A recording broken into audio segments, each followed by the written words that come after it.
being responded to, your point of attraction. So if you're fearful all the time, your point of attraction is very far from what you really want. If you're ornery all the time or a lot of the time, your point of attraction is different from what you want. Your emotions are your indicator of what you're doing vibrationally. Have you been listening to us long enough to sort of understand what we mean by that? You were source energy before you came into this physical body, and a part of you came into this body. A part of you came into this body, but the larger part of you is still non-physically focused. Just deal with that. Humans want to call that your soul or God or God force. We want to call it that non-physical, eternal part of you that you have sprung forth from, but that you're still intricately tied with. It's your vibrational nature. It's your true vibrational nature. So that part of you adores you. When you're mad at you, you cause a vibrational difference. That part of you loves others. When you find someone who is despicable, Esther loves that word, you cause a vibrational variance. So when you separate yourself from you by the logical thing that you've chosen, that's a vibrational variance. But if you practice it long enough, then you end up in this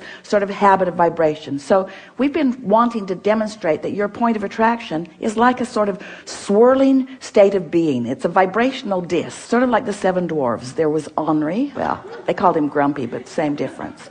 And happy. There was dysfunctional and passive aggressive. So Esther's up to about 200 dwarfs now. She's having such fun. She recognizes them around in herself and others. So there are these habits of thought, these vibrational habits of thought that represent this sort of vibrational place where you hang out. And so if you've been hanging around in hopeful but not believing, then that's what the universe leads you to. If you're hanging around in despair or discouragement, then that's what the universe leads you to. Let's define what we mean by that's what the universe leads you to. There's a better way of saying that. That's what you find in the universe. That's what you find. That's what your point of attraction yields to you. So we want you to realize that if you will just choose the disc, if you choose the subject chooses the disc. Think about that. I'm going to think about money. Despair. Not really. Could be optimism, or could be fantastic journey. You know where you're at relative to that.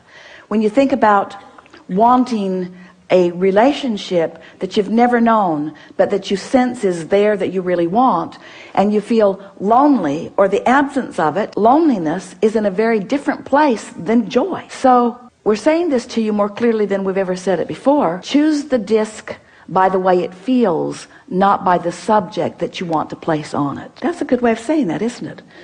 So when we say, what are you going to think about?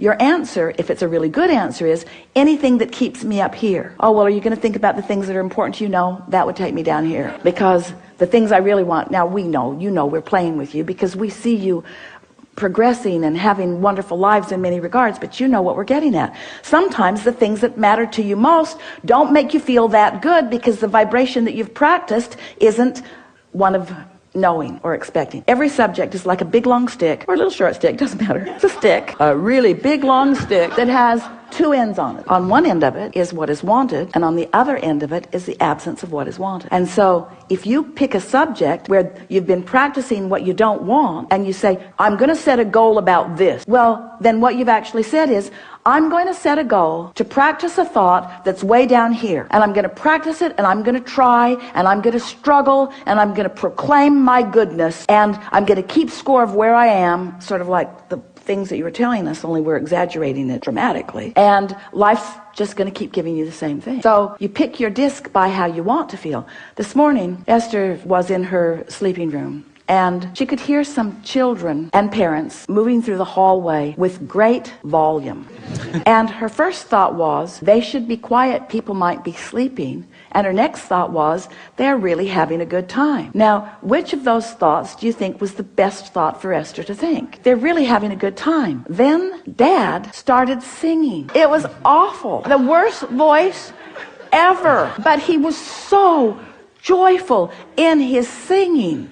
And Esther thought, that's really a beautiful thing. I hope no one ever tells him how bad he is. So she had the potential of going all over the place, but because she's been practicing that, it's like that's where the thoughts now must be. The thought could start out down here because bad singing is bad singing. In other words, you just know the difference, don't you? So her thought started out here, but because she was here, her thought just had to join her up here. She just couldn't stay down there. Not that long ago, her vibration would have joined her down there.